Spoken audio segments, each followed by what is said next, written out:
des hommes et des femmes qui vivent dans des nations où les élites se renouvellent, où les autorités se renouvellent, ont le souci primordial de travailler pour la prospérité de leur collectivité, de leur communauté, pour l'inclusion du plus grand nombre d'hommes et des femmes de leur patrie, je ne peux pas comprendre que vous viviez en Belgique et que vous assumiez votre soutien à un régime qui fait tout pour privatiser le Cameroun. Je n'ai rien à leur dire. Nous sommes à un tournant, on ne joue pas. À chaque étape dans l'histoire de ces pays-ci où nous sommes, nous avons vu les hommes et les femmes, cette fois-là, les patriotes dans le sens le plus classique du terme, c'est-à-dire les gens qui mouraient pour leur patrie, c'est ça, les patriotes.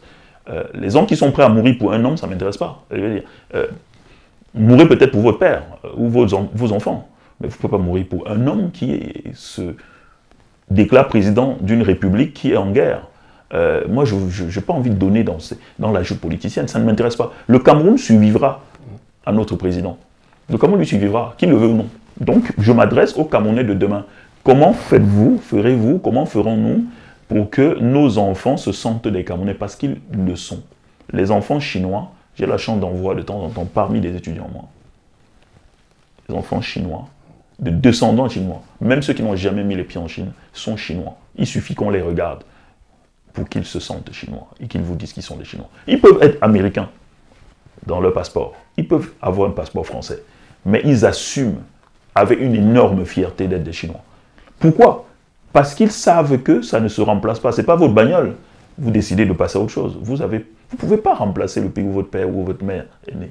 Vous ne pouvez pas. Vous ne pouvez pas remplacer le pays. Douala, à moi et à vous, Guy, Douala n'est pas remplaçable. Quand je suis n'importe où dans le monde, je ne vois que Douala. Même quand c'est magnifique, je regarde et j'ai envie de voir Douala derrière. Je me demande comment on fera, quand je ne serai plus là, parce que malheureusement pour nous c'est tard, comment on fera pour qu'il soit possible à Douala d'avoir ce que je vois. Quand je suis quelque part, c'est là. C'est là que les émotions, les premières, ont eu lieu. Qui peut oser dire d'un tel ou d'un tel qu'il n'est pas camerounais? Ça fait partie des choses sur lesquelles on devra travailler. Définir le territoire de la politique. Le spiritualiser, le moraliser, le normaliser. C'est-à-dire exclure de ce domaine l'ensemble de la chose qui relève de la sauvagerie. La sauvagerie, c'est quoi? C'est considérer qu'on a assez de force pour priver les autres de leurs droits. Ça, c'est un acte de sauvagerie. Ce n'est pas de la politique. La politique au XXIe siècle ne peut pas consister à écarter les adversaires potentiels avec des arguties soi-disant juridiques, etc. Pour moi, le livre ne s'adresse pas à la polémique. Le livre s'adresse vraiment à notre cœur. Je dis, il est temps qu'on change la façon de faire. Mais Guy, on est dans l'espasme d'une fin de règne. C'est-à-dire que lorsqu'on a mal préparé la fin, ça se termine dans le chaos. Mais après le chaos, va renaître quelque chose de très bien. Moi, je n'ai pas adressé mon essai à la joute politicienne d'aujourd'hui, quelles que soient mes sympathies pour le professeur Kanto en personne. Je ne suis pas militant du MRC. Ça risque d'ailleurs pas d'arriver. Non pas que j'ai un problème avec ce parti politique, c'est que j'anime un think tank. Et j'ai été membre tout jeune à l'époque, membre du SDF. Donc j'ai rien contre le parti politique. Que chacun donne là où il croit pouvoir donner, en optimisant, vous voyez, en vertu de tas de choses. Mais je veux dire quoi? Je veux dire que le Cameroun reviendra, Guy. Moi, je suis un enfant qui supporte le Cameroun Yaoundé passionnément. J'ai aimé Thomas Nkono avant de tomber amoureux un jour. Vous savez, je savais Thomas Nkono n'est pas un gars parenté. Moi, quand je touchais Mangongene, je pleurais. Comme les enfants ici, quand ils voient passer Kylian Mbappé ou Messi, ils pleurent. Nous, on s'alignait des heures et des heures avant au stade de la réunification parce qu'on n'avait pas d'argent. Parce qu'on voulait trouver des trous pour entrer, attendre qu'un match du Canon Yaoundé qui se jouerait un samedi à 15h ait lieu. On arrêtait le matin à 8-9h avec des copains. Pour ceux qui nous suivent, juste pour qu'ils comprennent bien, le Canon de Yaoundé qui était réputé être un club plutôt dit de Yaoundé. Bien sûr. Et non du Banganté, d'où vous venez. Bien sûr. Quand j'allais des réalités qui sont assez rares aujourd'hui. Qui reviendront, il n'y a pas le choix. Je veux dire, le Cameroun n'est pas séquestré dans une sorte de fin de l'histoire. Et non, ça va. On est en crise, mais ça va se passer. J'ai aucun souci là-dessus. C'est pour ça que je dis, ceux qui ont fait la polémique, parce que Maurice Kamto a dit, quel concours faut-il faire pour être Boulou? Pour moi, c'est un geste affectueux à l'endroit des Boulous. Je pourrais dire, quel concours faut-il faire pour être Douala? Moi, je suis né à Douala, j'adore Douala. Je suis prêt à à abandonner le banganté pour parler de Walla si ça devient la langue officielle. Nous fabriquerons une constitution. C'est les hommes qui fabriquent les constitutions. Les constitutions ne sont pas immanentes. Si le Cameroun fonctionnait comme un pays normal, moi, je serais rentré après mes études. Bien sûr. Il faut pas entrer dans le jeu de la blague. Le Cameroun, c'est notre richesse. C'est notre patrimoine. On ne joue pas. La diaspora camerounaise n'est pas l'une des richesses du Cameroun. Elle est la richesse du Cameroun. Elle est la richesse du Cameroun. Vous voyez que je pousse un peu plus loin. D'accord. C'est que, on vous écoute, à l'époque où nous vivons aujourd'hui, l'époque de l'économie de la connaissance, où les nations sont riches à mesure qu'elles accumulent en nombre les compétences et les capacités de faire de leurs ressortissants.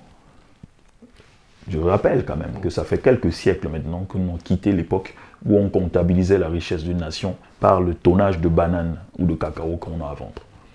On est riche ou puissant parce qu'on a assez d'hommes et de femmes à l'intérieur capables de créer des valeurs argent. Et ces hommes-là, ils ont besoin de qualifications. Et les lieux où ils glanent ces qualifications, ce n'est pas à Douala ou à Yaoundé. C'est dans les endroits où on forme, où on côtoie ceux qui ont été formés, et dans une concurrence mondiale. C'est-à-dire que le pharmacien, quand on est formé à Yaoundé ou à Banganté, ne reste pas moins un homme brave, un notable, admirable.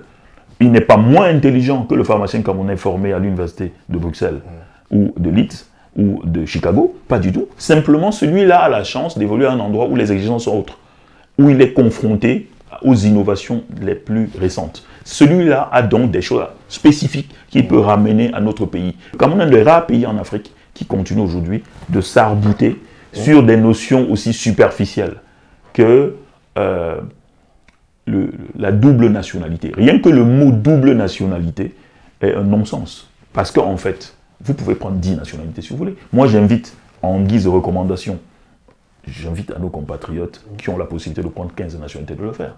Pour moi, c'est comme si vous me disiez que vous avez trois voitures dans votre parking. Ça vous regarde. Moi, ce qui me regarde, moi, c'est que est-ce que tu es Camerounais? Est-ce que tu aimes le Cameroun? Si c'est le cas, je suis ravi de te compter parmi ceux qui peuvent aider à construire le Cameroun. Pourquoi? Ce n'est pas pour nous. C'est pour ceux qui sont là-dedans au Cameroun.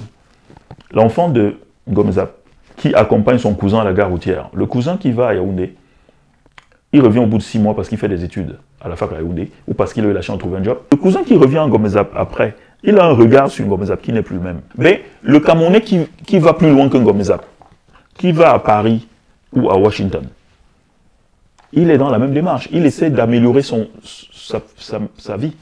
Il est parti plus loin que Ngomezap, mais il est toujours Camerounais. Parce que le cousin qui revient à Ngomezap et qui parle de façon un peu bizarre, il reste un homme de la famille, on ne va pas le chasser de la famille. Il faut considérer le Cameroun comme une famille. C'est-à-dire à l'intérieur, il y a les gens gentils, il y a les gens pas très gentils, il y a les gens formidables, il y a les gens moins formidables. Il y a de tout. En diaspora, c'est pareil. Il y a des gens infréquentables en diaspora. Mais on ne va pas considérer qu'ils ont cessé d'être Camerounais. Parce que, au prétexte qu'il aurait pris un passeport qui lui permet d'aller où il veut dans le monde sans demander le visa. Ça aide.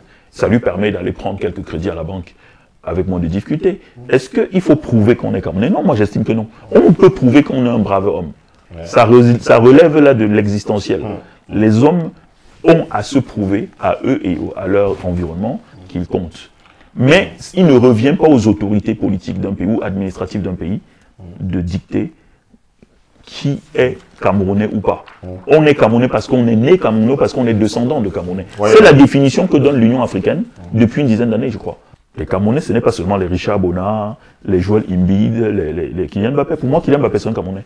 Pour moi, c'est un Camerounais. Je veux dire, c'est pas un débat. Moi, quand je le regarde, je sais que c'est un de nos fils, quoi. Et c'est tout. Et il n'y a pas besoin de faire des miracles là-dessus, parce que tout le monde le fait. Les Français considèrent tranquillement Esther Duflo, le dernier prix Nobel d'économie, comme une Française. Alors qu'elle est mariée à un Indien, elle travaille au MIT à Boston. Si elle était en France, Esther Duflo, malgré qu'elle soit formidable et brillante, elle serait peut-être professeure d'économie à Aix-en-Provence. Dans un environnement où il y a des petits ports de pêche traditionnels là, des gens qui font du poisson brisé au bord de la route, c'est très sympa. Il y a des belles odeurs de la Provence, mais à mon avis, prof à la farce Aix-en-Provence, elle n'aurait jamais eu une chance d'être classée même parmi les potentiels candidats au prix Nobel. C'est parce qu'elle est au MIT qu'elle a ça. Et les Français sont heureux. Tout le monde est content. Mais pourquoi est-ce que nous, Camerounais, on va se priver de ce que tout le monde fait?